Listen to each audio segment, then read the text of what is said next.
Hey guys, in this video I'm going to quickly go over World at War and how you can improve it with the Reshade mod. Basically remastering the graphics, it improves the lighting and the colors, and you can fully customize it, change whatever settings you want. So you can download it in the description. It works for almost any game actually, and of course you can check the compatibility on their website. And so once you get it, double click it and you'll get this window. It's very simple. All you do is click this and then it'll bring you to your Steam games, and then whatever game you want to install it to, go here and then click on the exe launcher.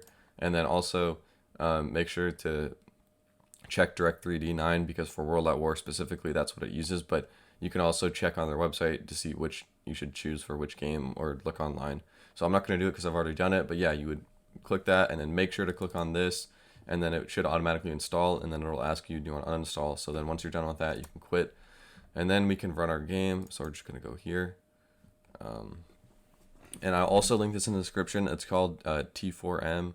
It's another mod for World at War, which is needed for some of the custom maps, and I don't know if it's compatible with Reshade because it might have a conflicting file, but just so you know, I'll have that in the description if you want to check that out.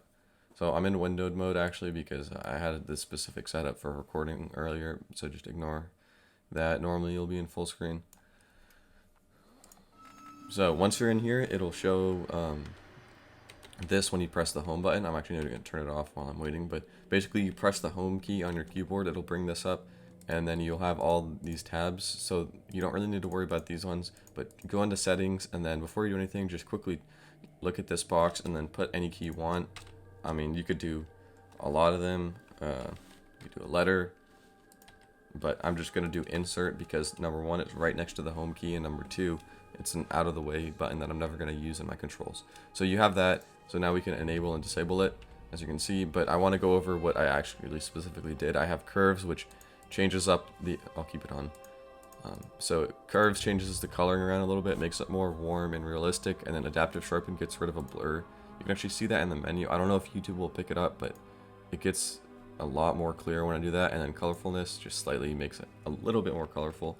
And the main thing here is I didn't want to change around things and make them super vibrant. Here you can see the pictures, which look pretty good. If I made the game super vibrant, it would look weird because World at War is meant to be a very dull and like dark game, I guess. And you know, I think with my reshading options, I've made the game look more realistic, not necessarily more just bright and colorful. But I'll let you guys do what you want to do. You can follow my preset or not. So once we're in game, you can see what it looks like actually. I might get a little bit of frames because I'm recording, but should be mostly fine. You can see the lighting, it's very nice. This is before, after. You can just, I don't know if you will pick it up because it compresses videos, but you can just see that how sharp it gets. Like, it's very interesting. I especially like the bottom right, like heads up display. It just looks better with this. I don't know. Something about it. Maybe it's just the slightly increased contrast. But yeah, so once you're here, that's all you need to do for Reshade. Just press home and you can change stuff around. Also, I'll show you a bonus thing. If you do this, oops, type in FOV, press down arrow key twice, and then you can put in any number you want, and then it'll increase the field of view so that you can see better. This is a huge reason why people play PC.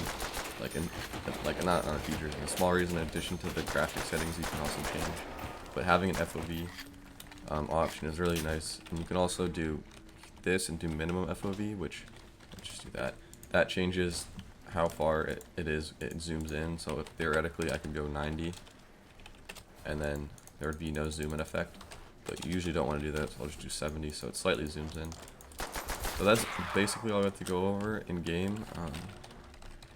I'll show you the outside of it with these shaders before and after. Oops. See, it looks all like gray and blurry, and then it just completely changes. It's very awesome. Let's get a good look like this.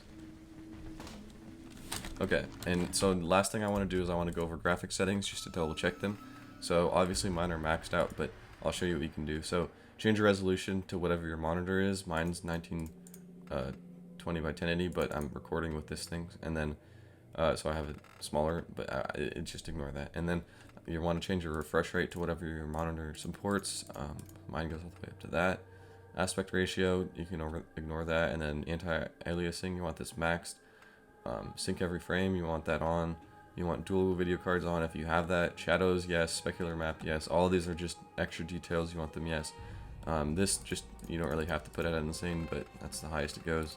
Texture settings, put them all like this. Anisotropic filtering, anisotropic filtering, I don't know how to say that.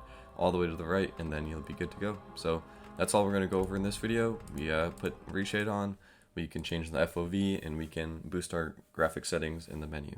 So thanks for watching.